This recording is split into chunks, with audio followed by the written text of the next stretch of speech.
Hey, good morning, y'all. It's Saturday, and I wanted to go ahead and expand on my last video just a little bit. On the last video, I was talking about the Boston Globe, and I was talking about how a lot of these, I guess, news organizations, media outlets, they're colluding with each other with their anti-Trump bias. Okay, so it's completely wrong, obviously. So here's the thing. In regards to what's going on with the internet, we already know that like censorship is happening with conservatives, Republicans, Trump supporters, and it's highly suspicious. There's been that ban on Alex Jones recently, and from time to time I did check him out, and one thing I did like about Alex Jones, he was a very passionate man. You could tell he had his convictions, and of course he wasn't perfect, but the banning of Alex Jones is a red flag when it comes to our media outlets and our social media. Um, freedom of speech is it's the First Amendment for a reason. So moving on, here's the thing. I think I wrote down some bullet points, and I just want to say thanks to anybody who has suggestions for me with this. Just give me some suggestions because I'm very new at this, and but I'm very passionate. And I really care about our country, and I really care about America and the kids.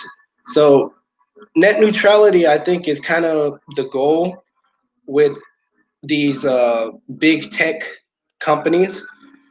So they're trying to push the conservatives, the Trump supporters into a corner to create a desperate environment. And then once the environment has become so desperate, people will try to seek solutions, and they're hoping that people will turn to the government for a solution. We do not want government intervention with the internet at all. We don't want to create the internet to be like a public utility, because you basically you got to pay as you use it. The internet should be free. People should be free to express their opinions. And as I said on other videos that I made, social media, they're setting it up to where if you pay them money, they will allow you to have a broader audience, in regards to your posts. So we don't want to add on to that model by having government intervention. If y'all have problems with social media, conservatives, please create your own platforms. Conservatives, please, disengage. And that would be a better solution. You got to pay for like trash pickup. You got to pay for, your water bill, your electricity bill. Do we want to set up our internet to be like that? I think not. So, adding on to this whole trap they're trying to set with net neutrality, let's confirm that the speed of the internet has increased since net neutrality has been dropped. So, you can't complain about that. And that's the last thing I want to say about that. So I put that in this video, just adding on to the whole media outlet video I made on the last one. So moving forward, John Brennan is in a whole bunch of crap. His security clearance has been taken away with good reason. So let's see. John Brennan was the CIA director, okay, during the Obama administration. It's already been confirmed. And let's see, you could kind of look into it yourself, but it's been confirmed that he was spying on Senate members. And I think these Senate members were inquiring about the torture tactics of the Al-Qaeda terrorists. And this is way back then, after 9/11. So let's see, that's very, very, very bad. You should not be spying on Senate members whatsoever. And if he was able to do that with Senate members, then let's just assume that any average American was fair play. So anybody could have been included in that. So right now, it's important to know there are 27 active criminal investigations going on. This is why I think John Brennan is crapping his pants and the liberal establishment is crapping their pants. Uh, Unfortunately, news isn't reporting this, so I'm going to report it to you. But like I said, 27 active criminal investigations. And yes, this is by, Jeff Sessions. So, a lot of people are like, hey, Jeff Sessions, stop hiding. He's probably doing stuff behind the scenes. Okay, so John Brennan had good connections with let's see, the director of the United Kingdom GCHQ, and the director himself is the equivalent of the NSA. The name of this man was Robert Hannigan. So John Brennan and Robert Hannigan from the United Kingdom were confirmed by left-wing media outlets to be having meetings with each other during the Obama administration. So let's see, this can be confirmed, I believe, by The Guardian. Uh, in regards to the 27 active criminal investigations into the classified leaks, that can be confirmed by The Hill. And those are a couple things that I wanted to add. But so even though these people were talking to each other, the director of the CIA and the director of the GCHQ from the United Kingdom, when Trump became president, the director of the GCHQ quit. So again, like I always tell you, pay attention to the timeline. Don't you think that's highly suspicious? Right when the president became the president, now he quits.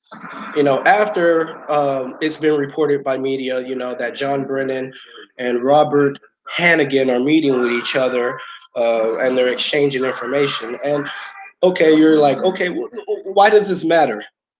Why does this matter, Prometheus? Okay, well, here's the thing. It matters because, to me, it looks like the left-wing media was bending over backwards to support the Russia collusion narrative. So not only was it being supported here in the United States, it was that narrative was being supported in the United Kingdom. So what's going on in the United Kingdom right now? I think they have like a mayor, and he's like some Islamic mayor guy, but I think they have a huge illegal immigration problem and this huge radical Islam problem going on in the United Kingdom. And if you don't know anything about that, look up Tommy Sotomayor and I'm sorry, not Tommy Sotomayor, my bad, Tommy Robinson, and see what happened to him uh, in the UK.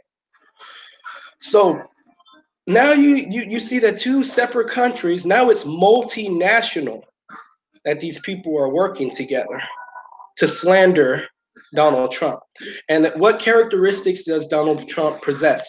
If you look at the White House, he's an open Christian. He likes to pray before his meetings. He's very much of a capitalist, so he actually supports the capitalism model, not crony capitalism, just capitalism, as opposed to the socialist model. But those are just a couple of the characteristics. He's a man that keeps his word, and he's believes in loyalty. Okay, so if Donald Trump possesses these characteristics, and then these people are all colluding with each other in order to attack Donald Trump, you could probably figure out, okay, why. You know, um, So why am I making this video? And I'm gonna wrap it up real quick because I got the rest of my day to go live. um, why? So like I told you, the heads of multiple nations, intelligence agencies, and the left-wing media outlets were aligning to frame Trump. That's a huge deal. I know it's a little confusing, but let that sink in. Um, so the Senate members had inquired about the torture tactics for Al Qaeda. This is a hypothesis now, but I believe that the USA and the United Kingdom, they wanted to keep their war I don't know how you say it, war laws, their interrogation laws, their torture laws, or whatever you call it, their enhanced interrogation laws. They maybe wanted them to align with each other. Okay, because I remember back then there were some questionable things going on um, with the treatment of the Al Qaeda members. And I think a long time ago I saw something about an Al Qaeda member was like naked and the soldiers were taunting them or something. So that's their hypothesis. You know, maybe they're bending over backwards to keep those wartime laws aligned with each other. Um, and then another reason why I think there might have been this collusion between, you know, multiple countries is Donald Trump had enacted the Muslim travel ban. Okay, and that's extremely important because, like I brought up earlier, and I'll say one more time, the United Kingdom right now has a very bad problem with um, mass illegal immigration with radical Muslims, as well as, you know, there's this huge discovery of, you know, terror, grooming gangs, and terror cells being in the UK, and then what happened to Tommy Robinson just for trying to film, I guess, like the court of a terror gang suspect. So the last thing I'll add to this is I think it's really, really funny that there is this terror kid grooming gang. Um, they were able to be let go out of jail after messing these kids up and abusing these kids, and one kid winding up dead. All of this happened in New Mexico recently. So these people are able to get out of jail and be let off. But then we have what's his name, Paul Manafort. You know, basically going to go to jail for the rest of his life because of some tax evasion or some tax fraud. So the double standard is so unbelievably like hypocritical that I want to make you aware and many other people aware of actually how extreme it's become. Never forget the Iran deal. Never forget about Hillary Clinton and the Irwan IT brothers and the whole what is it, remote control IT you know, deal from Pakistan, and then pay close attention to this biasness that's going on in regards to radical Islamic terrorists. Another thing that I just want to add, this is my personal opinion, but when the Las Vegas shooter came, I remember when it was being reported, I saw certain things like a pyramid, a sphinx being presented. And when this was a long time ago when it barely happened. And at that time, I had believed that radical Islamic terrorism was part of it. Many months later, you know, after this fake FBI investigation and, you know, and other people looking into it, I believe they found literature that connected the Las Vegas shooter to like radical Islam. So, I mean, don't take my word for it. You don't have to. Just go ahead and look into it yourself. But that's everything I want to share with y'all. So I'm going to go ahead and I'm going to get off this video right now. God bless you. Have a good day. Please like the video. Please subscribe. I'm going to continue to make more and more videos because I'm tired of the mainstream media fake news bending over backwards to create false narratives and bending over backwards to hide the truth. Many people deserve to just know what the hell is going on in their country, you know. So God bless you all. Y'all have a great day, and I'll see y'all again. See ya.